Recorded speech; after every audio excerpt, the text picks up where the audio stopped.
At 2 a.m. on January 3rd, 2026, the heavy, humid air over the Caracas Valley did not just break with the sound of engines.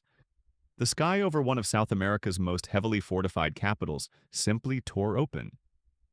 Over 150 U.S. aircraft, a staggering armada of F-22 Raptors, B-2 stealth bombers, and Marine Corps strike fighters, penetrated Venezuelan airspace in a synchronized wave. Waiting for them on the ground was a formidable multi-layered grid of Russian-made S-300 and Buk M2E air defense systems, hardware that had been paraded through the streets for years as the ultimate deterrent against imperial intervention. But those systems never fired a single missile. The radar screens simply went dark. Blinded by a highly classified next-generation electronic warfare platform, unofficially dubbed the Discombobulator, the entire Venezuelan military apparatus was rendered deaf, dumb, and blind in a matter of seconds. Telecommunications across the capital were severed. Within hours, elite U.S. Special Operations Forces, dropping from stealth Blackhawks, breached the concrete walls of the Fort Tiuna military complex and the presidential compound. The resistance they met was disorganized and panicked. By the time the sun rose over Mount Avila, Nicolás Maduro and Kilia Flores were securely in U.S. custody, already on a transport plane heading north. Not a single American aircraft was lost. To the world watching on breaking news feeds, it was the definitive end of an era. Operation Absolute Resolve was billed by the U.S. administration as a massive but surgical law enforcement action.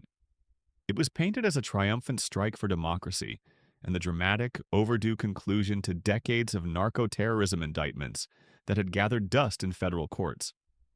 But the truth of what happened next isn't a story of democratic restoration or the triumphant return of liberty. It's the story of a highly calculated, hostile corporate takeover of an entire sovereign nation. Welcome to the reality of Chavismo 3.0. Welcome to the era of the vassal state. Vacuums in geopolitics, especially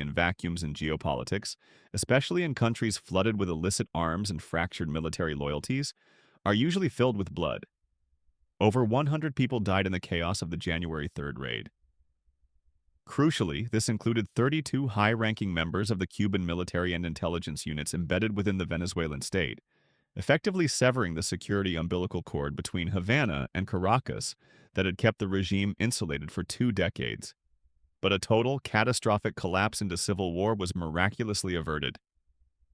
Just 2 days later, on January 5th, behind closed doors and devoid of public fanfare, Vice President Delcy Rodriguez was sworn in as acting president.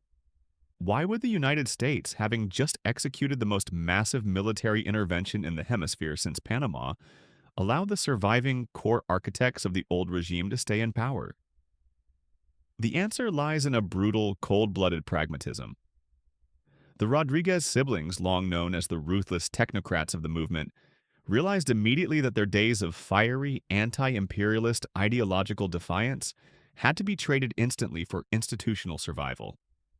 To prove their submission, they released 444 political prisoners almost overnight, emptying the dungeons of El Helicade in a desperate gesture of goodwill. They adopted a posture of total compliance with American envoys. The U.S. defense and diplomatic establishment coined a chilling term for this new dynamic: governing under the blade. The remaining Venezuelan leadership now operates daily with the explicit, unspoken understanding that lethal force, be it a drone strike or another special forces raid, is always hovering just above their heads if they fail to meet Washington's strict energy, financial, and security demands. And those demands were not merely political. They required the absolute dismantling of the nation's economic foundation, forcing the biggest economic pivot in Venezuelan history. For half a century, the Venezuelan state monopoly on oil, Petróleos de Venezuela S.A. or PDVSA, was the sacred cow of the nation. It was the golden goose that funded the massive public works of the 1970s, and later it was the financial engine of Hugo Chávez's entire socialist revolution, paying for everything from subsidized food to international geopolitical alliances. But on January 29, 2026, with a stroke of a pen, Delcy Rodriguez quietly signed away the revolution. The 2026 hydrocarbons law effectively dismantles PDVSA's historic monopoly. It is a radical, comprehensive pivot that allows foreign entities, primarily American and European energy giants, to independently manage, produce, and sell Venezuelan crude without state interference. Let's look at the three foundational pillars of this so-called oil pivot. First, direct commercialization. For decades, every drop of oil had to be sold by the state. Now, foreign companies can bypass PDVSA completely. They pump the oil, they ship it, and they sell it on the open market. The state goes from being the active, sovereign operator of its own resources to just a passive landlord collecting a rent check. Second, royalty flexibility. The new law caps royalties at 30%, but crucially, it grants the executive branch the unilateral authority to lower this rate even further to attract hesitant foreign capital to decaying oil fields.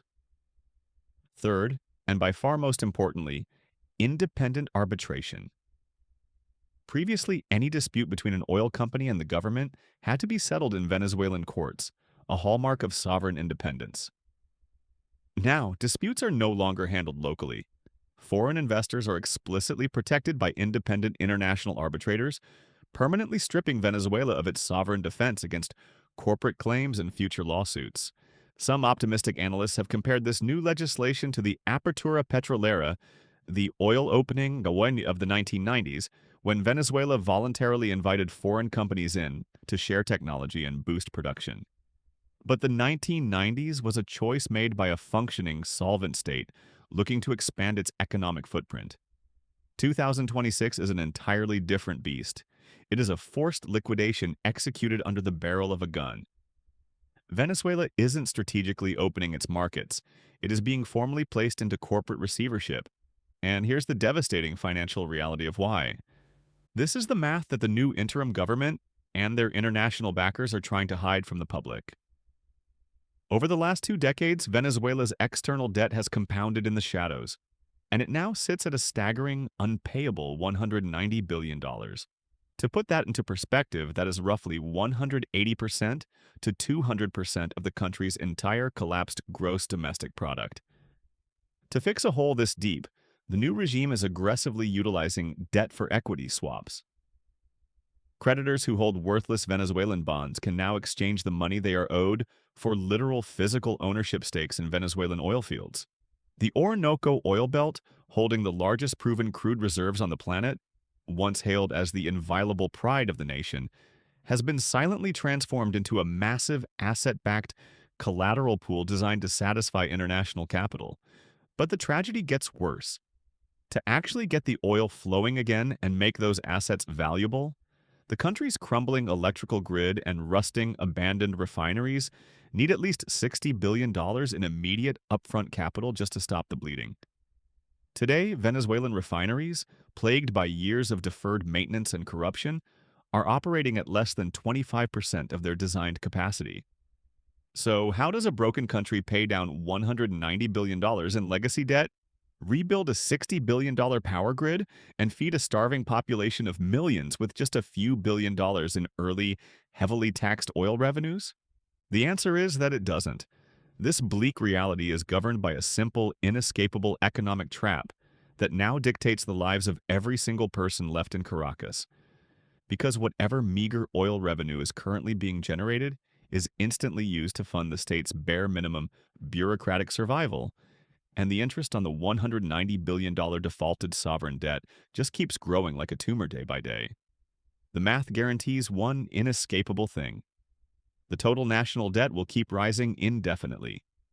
Therefore, the money left over for actual social expenditure, the funds needed for hospitals, schools, subsidized food, and public infrastructure, must necessarily remain practically zero. This economic reality is not a path to recovery. It is the guarantee of permanent generational austerity. So, if the state isn't getting the money, who actually controls the wealth of the nation? Under General Licenses 46 through 50 and Executive Order 14,373 issued by the White House, the U.S. Treasury literally holds the purse strings of the Venezuelan Republic. U.S. oil majors are pumping the heavy crude and sending it across the Caribbean to the Gulf Coast for refining. But the multi-million-dollar revenues from those sales do not go to the central bank in Caracas. Instead, they are deposited directly into a secure escrow account in Qatar. Qatar, acting as a compliant, neutral intermediary, shields this money from the swarm of angry, litigious bondholders waiting in New York courts to seize Venezuelan assets. The U.S. government then acts as a stern financial guardian, approving a monthly budget for Venezuela. They release these escrowed funds only for strictly defined sovereign and humanitarian purposes, and only if Delcy Rodriguez's interim government proves week by week that they are behaving exactly according to Washington's geopolitical and strategic goals. The International Monetary Fund threw the gasping country a highly conditional temporary lifeline by unfreezing $4.9 billion in special drawing rights, SDRs. But even this injection of liquidity has a massive catch. To use it, Venezuela must sign agreements prioritizing the repayment of Western multilateral institutions over paying back the billions owed to their former allies, China and Russia. This complex web of financial control isn't just a byproduct of regime change. It is the deliberate architectural design of a vassal state where a nation's sovereignty is outsourced to foreign treasury departments and international banks. For the average resident walking the deteriorating streets of Caracas, the celebrated geopolitical victory of January 3rd is entirely invisible. The rhetoric of freedom does not put food on the table. Right now, a staggering 94% of Venezuelan households lack the basic income required to cover a minimum nutritional food basket.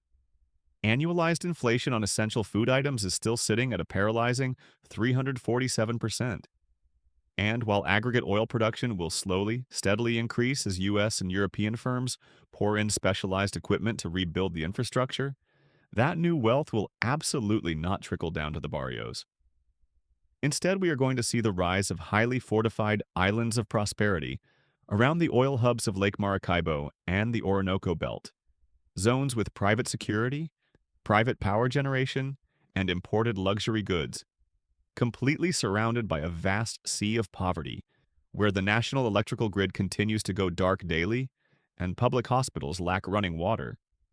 When Maduro finally fell, the international community naively expected the diaspora to pack their bags and return to rebuild their homeland. But the 8 million Venezuelans currently living abroad, from delivery drivers in Bogota to engineers in Madrid and Miami, are not coming home.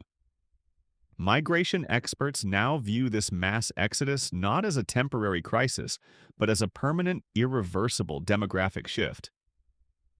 The nation's doctors, teachers, technicians, and youth have spent years building new lives, starting families, and establishing careers elsewhere.